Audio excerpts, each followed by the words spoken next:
ایک روپیہ اللہ کے نام پہ خرچ کرنا 1,00,000 روپیہ خرچ کرنے سے بڑھ گیا. تو صحابہ نے عرض کی وہ کیسے بڑھ گیا؟ تو آپ نے کہا ایک آدمی کے پاس 2 روپے، ایک آدمی کے پاس کروڑوں روپے. جس کے پاس 2 روپے تھے اس نے 1 روپیہ اللہ کے نام پہ دے دیا، اور جس کے پاس کروڑوں تھے اس نے 1,00,000 دیا. جس نے 2 میں سے 1 دیا اس نے اپنے مال کا آدھا حصہ دیا. جس نے 1,00,000 دیا اس نے اپنے مال کا کوئی 1000واں حصہ دیا. جب تولا جائے گا تو 1 روپے کا وزن 1,00,000 سے بڑھ جائے گا. اور اس کا ایک واقعہ بھی، حضرت عمر ہمیشہ حضرت ابو بکر سے نہ کوشش کرتے تھے آگے نکل جاؤں، آگے نکل جاؤں، آگے نکل جاؤں. ساری زندگی موقع نہ بن سکا. تبوک کا موقع آیا تو اللہ کے نبی نے کہا مال خرچ کرو. عثمان رضی اللہ تعالیٰ عنہ 10,000 لشکر کا سارا سامان تیار کیا. ان کی سواریاں، ان کا راشن کے لیے تھیلوں کو بند کرنے کے لیے دھاگے تک اپنے گھر سے دیے، اور 300 دینار اوپر دیے.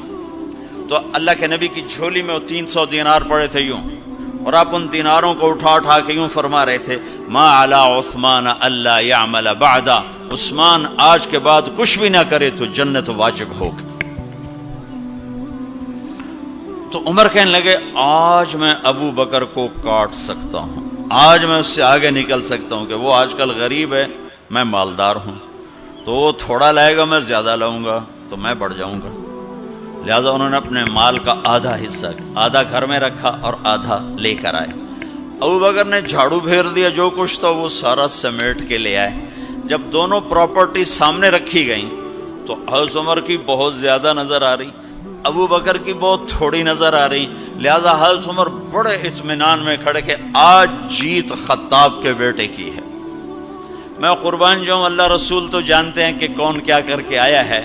تو میرے نبی نے سوال ہی بدل دیا، جو اس موقع کا سوال ہی نہیں. کوئی آدمی مسجد میں چندہ دینے جائے، مدرسے میں چندہ دینے جائے، کہا جی مول صاحب یہ 1,00,000 روپیہ ہے مدرسے کے لیے، مسجد کے لیے. آگے مولوی صاحب کہیں پیچھے کتنے پڑے ہوئے ہیں، تو کہے گا اے بھی واپس کرو، میں تو تھوڑی نیت ہے جو کوئی چکر لگتا ہے کہ تسی ٹھیکیدار ہو، مگر علی شاید ابھی پیچھے کتنے پے. یہ موقع کا سوال ہے ہی نہیں. مولوی صاحب کو چاہیے جی جزاک اللہ، یہ لیجیے رسید، بسم اللہ، پھر بھی موقع آئے تو دیتے رہیں. تو میرے نبی نے پوچھنا یہ تھا ابو بکر کتنا لائے ہو، عمر کتنا لائے ہو، اور یہی اس موقع کا سوال ہے. لیکن اللہ رسول جانتے ہیں کہ کس کے مال میں وزن زیادہ ہے. تو میرے نبی نے سوال بدل دیا، فرمایا عمر ما خلفت. واہ واہ، عمر پیچھے کیا چھوڑ کے آئے ہو؟ تو حضرت عمر تو وہیں دھڑم ہو گئے گا، با میں گیا. سوال سے ہی وہ پتہ چلے گا، با میری کلی اڑ گئی وکٹ. عمر ما خلفت یا ما ترکت لأہلک، یہ دونوں الفاظ ہیں. پیچھے گھر والوں کے لیے کیا چھوڑا؟ تو پہلے حضرت عمر بڑے جوش میں کھڑے تھے، پھر ایک دم ڈھیلے ہو گئے، کہنے با جی آدھا چھوڑا ہے آدھا لایا. پھر آپ نے کہا ابا بکر ما خلفت یا ما ترکت لأہلک، ابو بکر تو پیچھے چھوڑ کے کیا آیا، بچوں کے لیے کیا چھوڑ کے آیا؟ تو انہوں نے کہا ترکت اللہ ورسول، میں تو اللہ اس کے رسول کو چھوڑ کے آیا ہوں، باقی سب کچھ لے آیا. تو اس پر عمر کہنے لگے ابو بکر میں نہیں تجھ سے آگے بڑھ سکتا، کوئی بھی تجھ سے آگے نہیں بڑھ سکتا. اور اگلی سنو،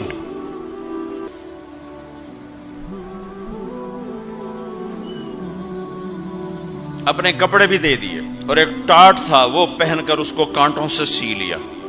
تو جبریل آئے، کہنے لگے یا رسول اللہ، اللہ تعالیٰ پوچھ رہے ہیں کہ ابو بکر نے یہ ٹاٹ کیوں پہنا ہوا ہے؟ تو آپ نے کہا کہ ابو بکر نے سارا کچھ اللہ اس کے رسول پہ لگا دیا ہے اس لیے یہ پہنا ہوا ہے. تو کہا یا رسول اللہ، اللہ تعالیٰ